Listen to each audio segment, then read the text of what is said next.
He was suddenly startled awake by thunder, his head throbbing from a long night of heavy drinking. James got up to grab a glass of water, only to find a letter at his door, one that shouldn't exist. The name on the letter stopped him cold. It was Mary, his wife recently dead. Reading her desperate plea for help, James rushed out without hesitation.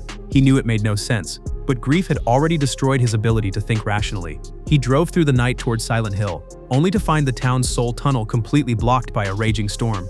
With nowhere else to go, James parked and waited as the rain fell, memories of their first meeting slowly returning. He recalled speeding along a country road when a runaway truck suddenly barreled into his path. With impact unavoidable, he swerved wildly and survived by sheer luck. In the chaos, he accidentally smashed a young woman's suitcase, sending her clothes flying across the ground. James hurried out of the car to help her gather her clothes, but she still ended up missing the last bus back to the city. Mary explained she had planned to move to the city, but now she had no choice but to return to town. Feeling responsible, James offered her a ride, saying the trip could also inspire his artwork. But as they loaded the trunk, a strange gust swept over them, and Mary's face contorted in horror. The sudden vision jolted James awake. The storm outside had already passed, and he hurried out of the car, making his way towards Silent Hill.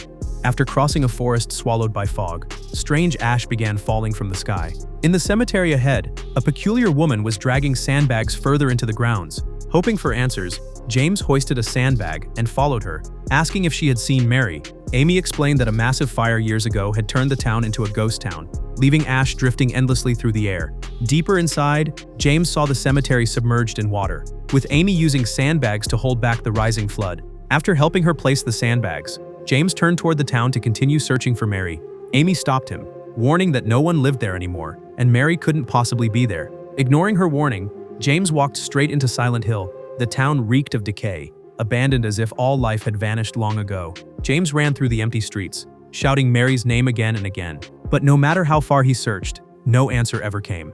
Just as hope began to fade, the sound of a piano drifted through the fog. Following the sound, he came to a bridge, where the music was playing from an old radio. In the shadows nearby, someone lay motionless beneath a blanket, and James slowly approached. Just as he reached for the blanket, footsteps echoed behind him, and the radio erupted into violent static. James spun around to look but saw nothing until a homeless man suddenly appeared right in front of him. The man grabbed him tightly, rambling about a curse on the town, and James shoved him away before running off in panic. Before he could catch his breath, his phone rang.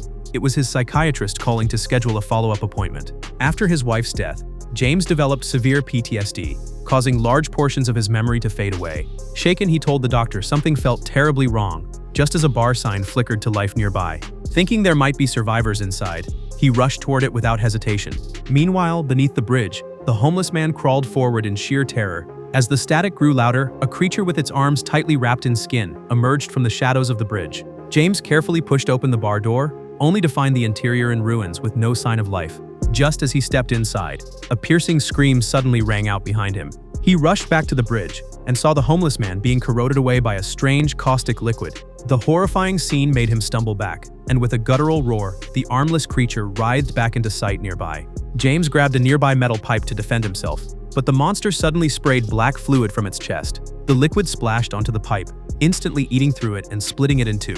Reacting quickly, James swung what remained of the pipe and knocked the creature to the ground. But when he moved in to finish it, the creature suddenly burrowed underground and vanished. Nearby, a radio crackled to life with a news broadcast, and James picked it up to listen. A warning siren blared as the town itself began decaying around him, as if reality were collapsing into something unnatural. Hordes of armless creatures rushed toward him, forcing James to flee while dodging splashes of corrosive black fluid. In the chaos, he tripped over an oil drum as swarms of rats burst from the darkness. Under the dim light, he witnessed something worse. Grotesque insects devoured a rat within seconds. A sharp pain shot through his arm, and James smashed the insect clinging to him with the pipe. To his horror, the creatures had disturbingly human-like faces, and more began pouring out of the sewers. They swarmed toward James, consuming every living thing in their path. With the swarm closing in, he found his path blocked by heavy metal fencing. James desperately tore at the metal fence, searching for a way out, and finally managed to escape through a damaged opening. He finally took refuge inside an apartment building, barricading the door with wooden boards and narrowly escaping death. Inside, the apartment was utterly silent, its walls and floors overgrown with withered vines. Just as James was about to head upstairs, two strange noises echoed behind him, and Mary, drenched in blood, suddenly darted past. A woman's silhouette silently emerged from the shadows on the staircase, and James immediately gave chase. At the end of the hallway, He found a projector glowing with pale white light, with strips of film tape scattered nearby. Just as he moved closer to inspect it, a violent headache struck, flooding his mind with disturbing and horrifying images. Collapsing in pain, he called his doctor, desperately begging her to ease his symptoms. Before he could finish speaking, his phone died, forcing him to crawl toward the balcony for fresh air. Unbeknownst to him, a sinister shadow stood at the window directly above, silently watching him. Meanwhile, after failing to reach James repeatedly, the doctor contacted the hospital to arrange a medical checkup. Once James regained his composure, he resumed searching through the apartment. After opening a window, he discovered a mannequin swarming with moths, dressed in Mary's favorite dress. A growing sense of unease crept over him as he noticed ritual items arranged inside a nearby cabinet. Beside them lay a medical report, indicating Mary had been injected with a highly toxic substance. Suddenly, the sounds of coughing and flushing came from outside, and James followed them to a man named Eddie. Eddie stared at him in shock, asking why James wasn't sick. But James ignored the question and demanded to know if anyone else was still alive. Then Eddie erupted into manic laughter, declaring that the town had been driven completely insane by the fires and floods. Fear and guilt had given birth to the monsters, turning the town into a lifeless wasteland. Before James could ask more, the sound of a crying baby echoed outside, and he and Eddie rushed toward it. Behind a metal door, they discovered a young girl named Laura clutching a doll. James crouched down and gently comforted the frightened Laura, urging her to come out and leave with them. Just as Laura cautiously stepped forward, monstrous roars and blaring alarm sirens erupted around them. Terrified, she retreated instantly as James collapsed to his knees, his headache erupting again. The sound of grinding metal drew closer, sending Eddie fleeing in panic.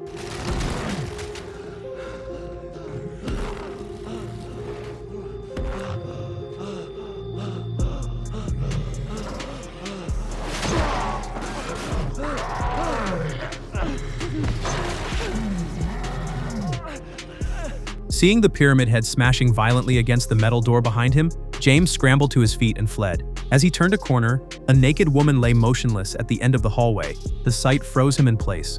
The woman looked exactly like Mary. Even more horrifying, her head suddenly detached and rolled to his feet. Before James could react, her body twisted grotesquely, transforming into a spider-like creature.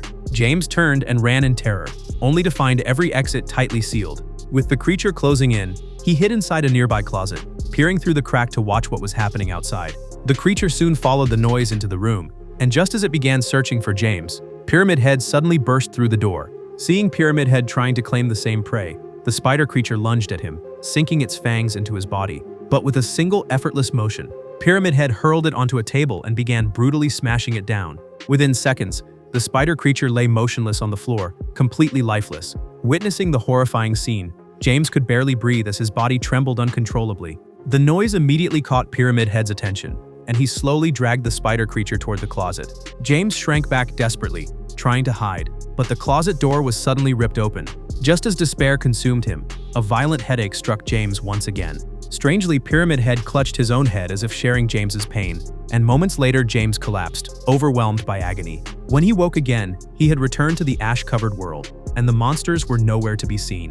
As he prepared to continue searching for Mary, he spotted Laura sitting on a wall, quietly talking to herself. Confused, James asked how she had ended up there, and carefully helped her down from the wall. Laura told him the doll she held was a gift from Mary, and James immediately pressed her for information about his wife's whereabouts. She gave him only a mysterious smile before darting away, and seeing Hope so close, James didn't hesitate to chase after her. Following Laura's trail, James rushed into a massive maze, only for her to mysteriously vanish around a corner. As he searched the maze, a mysterious woman who looked exactly like Mary appeared behind him. Maria said she had been watching James for a while, and he was the only normal person she had seen in weeks. Her words unsettled James, and he used his search for Mary as an excuse to leave. Maria insisted on leaving with him, and even reached out to touch him, as if to confirm he was really there. Although her behavior made him uneasy, James agreed, realizing she seemed familiar with the town. On their way to the hospital, the radio erupted once again with harsh static. Realizing monsters were approaching, James quickly pulled Maria behind a car to hide.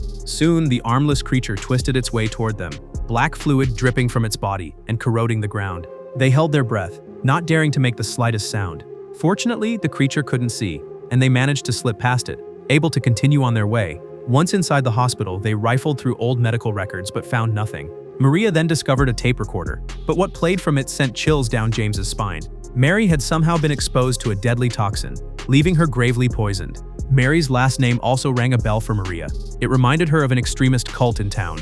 founded by Mary's father, Joshua. The name Joshua triggered memories for James. After he and Mary fell in love, they had attended a religious gathering together. The townspeople all revered Joshua, claiming that everyone had received his guidance and help. But the fanatic gleam in their eyes left James feeling uneasy. One day, when they returned home, all the cult members had gathered in their bedroom, and Mary knelt on the floor, chanting something repeatedly. When the cultists saw him, they abruptly stopped and excused themselves, leaving while even Mary looked visibly shaken. James tried to ask Mary what had happened, but she brushed him off, saying she was just fulfilling her father's wishes. But the bizarre ritual items in the cupboard set off alarm bells in his mind, and he began secretly keeping an eye on Mary. Soon he noticed the cultists leading Mary into an alley, and he quietly followed. Eventually, in a drainage tunnel, he witnessed a scene that would haunt him forever. They were holding a secret ritual, with 3 cultists pinning Mary to the floor. Under the eager, watchful eyes of the cultists, they forced Mary to drink a mysterious potion. Soon, blood began to seep from her body, and the cultists surged forward, all of it being captured on tape. A painful memory struck, sending James's headache raging again. Alarms blared, and the world around him began to rot and crumble. Realizing danger was near, Maria grabbed James and dashed for the exit, only to find the stairs had turned into a burning mineshaft. James grabbed an iron pipe, pulling Maria through the corridor in search of an exit, unaware of the strange shadows lurking behind them. They burst into a hospital room and were met by a group of twisted, grotesque nurse monsters. Before they could react, the flashlight beam woke the monsters, who writhed and lunged toward them, weapons in hand. Terrified, they turned and ran, but the loud commotion had already awakened all the monsters, who began closing in from all sides. With all paths blocked and the monsters closing in, they had no choice but to duck into a decrepit elevator. To make matters worse, the elevator buttons failed, and the monsters were right at the doors.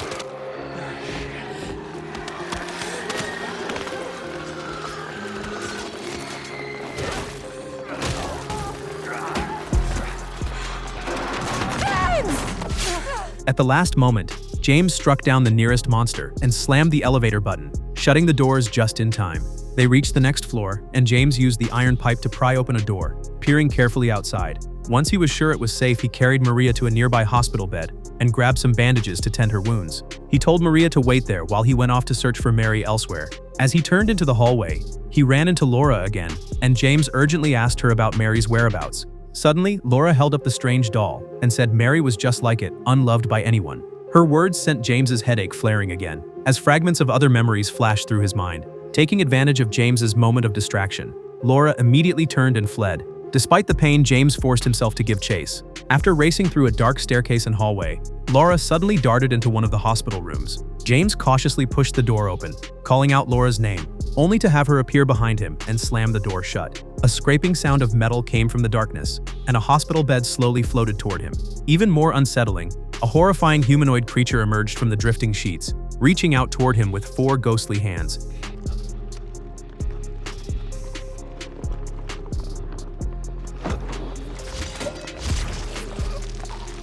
Come back when you're ready, James. Sunderland? Are you with us, Mr. Sunderland? When he woke again, James found himself lying in a bright hospital room, with his psychologist standing beside his bed. He broke down, desperately asking about Mary, only to learn it had all been a hallucination. Mary had passed away some time ago. At that moment, a memory resurfaced. After interrupting the horrifying ritual, he had suggested taking Mary away from the place. But the impatience and disdain in his tone deeply hurt Mary, and she broke down, revealing she once had a chance to leave. Yet, because of her accidental encounter with James, she was forced back into a living hell, subjected to endless torment. Seeing Mary's mental state deteriorate further, James ultimately chose to leave alone. When he learned of Mary again later, she had already been ravaged by drugs, no longer fully human. Tortured in body and mind, she was desperate for relief, and at her request, James ended her suffering completely. The guilt and agony of killing his beloved crushed James, ultimately leaving him with severe mental illness. In the real world, he remained in a psychiatric hospital, and all the monsters and events in Silent Hill were projections of his mind. Watching happy couples outside the window, James was once again consumed by pain and longing. With an alarm blaring, he returned once more to Silent Hill, back to Maria's side. This time, he didn't hesitate and left immediately, with Maria struggling through intense pain, chasing after him to stop him. James ignored her completely and rode the elevator straight down to the lowest floor. The hallway below twisted like a labyrinth, its walls covered with portraits of Mary. Seeing the ailing Mary in the portraits, James realized that Maria was an illusion, always blocking him. Watching Mary's terrified eyes, He slowly covered his ears as a piercing, blood-curdling scream rang out. Suddenly, Pyramid Head appeared behind Maria, and with one brutal swing of its massive blade, ended her life. Watching this, James stared at Pyramid Head without expression, and beneath the mask was a face identical to his own. It was clear that all the monsters stemmed from his own obsessions and guilt, and slowly his consciousness sank into a vast lake. When he woke again, the hospital behind him was engulfed in flames. James rose slowly and stepped forward. Laura appeared behind him once more. James demanded to know why she had made him relive it all. She only whispered softly, revealing Mary's true names: Mary, Angela, Laura. It was clear that Angela, Laura, and Maria were all projections of his obsessive attachment to Mary, manifesting in different forms. He passed through a burning hallway and entered the deepest room of all, where Angela knelt in agony on a white hospital bed. Pale, ghostly hands gripped her legs tightly. James lunged forward, determined to save her, but the hands suddenly yanked her into the mattress, and James was pulled in along with her. When he came to, two monsters were writhing on the bed, and beneath them lay the tormented Mary. James struggled forward, pleading for forgiveness, but Mary suddenly erupted in flames, dragging him into another scene. Standing in the burning hallway, he saw Mary slowly walking onto the rooftop. Without hesitation, James followed, but once on the rooftop, all that remained was Mary, wrapped in white cloth, lying on a hospital bed. This moment fully unleashed the memories of him killing Mary with his own hands, and he couldn't hold back his tears. At that moment, Mary's bed slowly lifted into the air, and swarms of moths poured forth from the white cloth. Her form appeared amidst the moths, and she slowly raised her arms to embrace James. This time, James faced the truth, admitting all his faults. He carried Mary's body and left Silent Hill. The car slowly drove into the lake, Mary lying quietly in the seat, and this time he would never let go of her hand. At the brink of death, he saw the speeding truck once again, and his consciousness returned to the day they first met. Silent Hill had been a projection of James's guilt and sins, and only by confronting his past did the long nightmare finally come to an end.